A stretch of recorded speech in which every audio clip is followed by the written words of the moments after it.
Hello student, today we discuss about the unit number 4 which is based on the analysis of some structure which are trusses, frames and cables etc.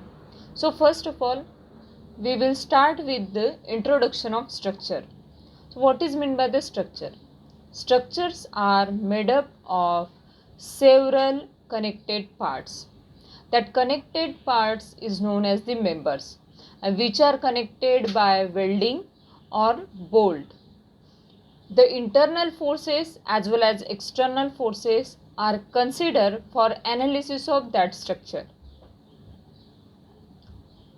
In the interaction between connected parts, Newton's third law states that the forces of action and reaction between the bodies in contact have the same magnitude, same line of action and opposite signs. Okay, so there are three structures which are included in our portion for the analysis. First one is the frame. So what is meant by the frame? Frame contains at least one multi-force member. Multi-force members means member acted upon by three or more forces.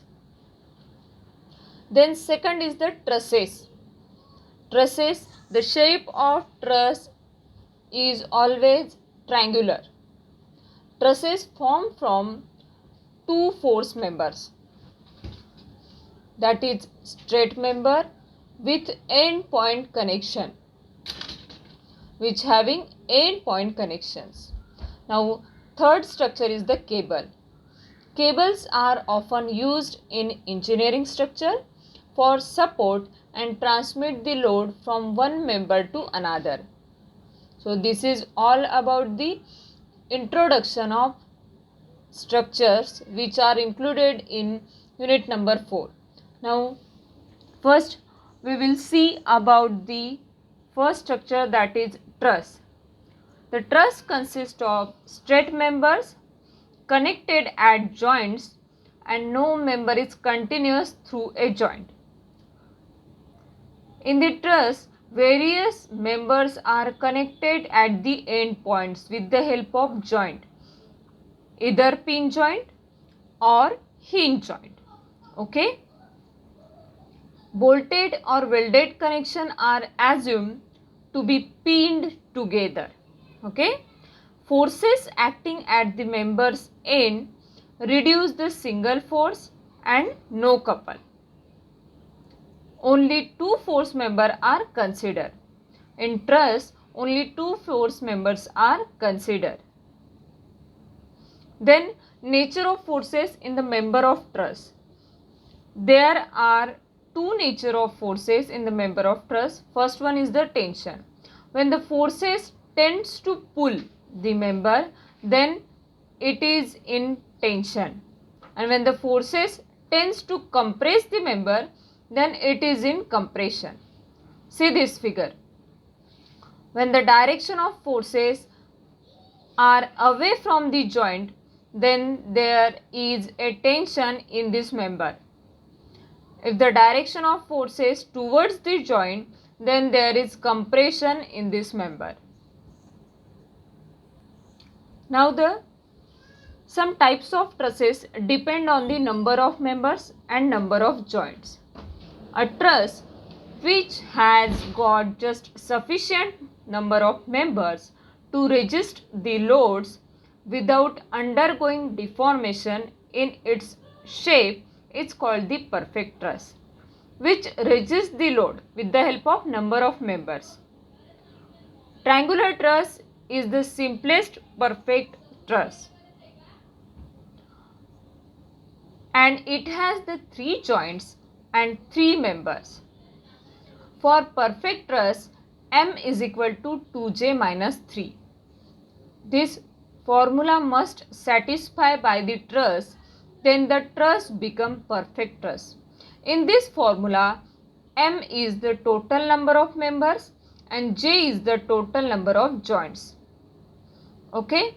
Then another type depend on this number of members is the deficient truss. Now what is meant by the deficient trust? The number of members in it are less than the required for the perfect trust, then the trust become deficient trust. Means M is less than 2j minus 3, and such trusses cannot retain their shape when they are loaded. Now another type is the redundant trust. Now what is meant by the redundant trust? In the redundant trust, the number of members in it are more than that required in the perfect trust. Means M is greater than 2j minus 3. Such trusses cannot be analyzed.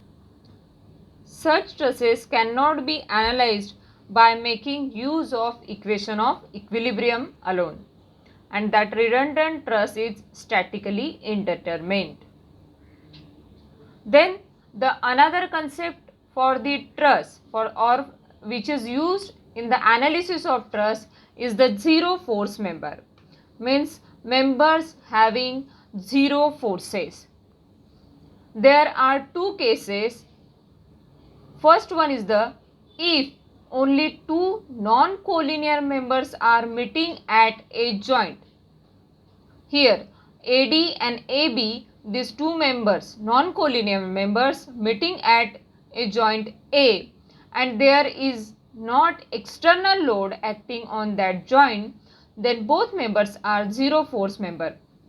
Here there is no external load acting on the joint A, hence the member AD and AB become zero force member.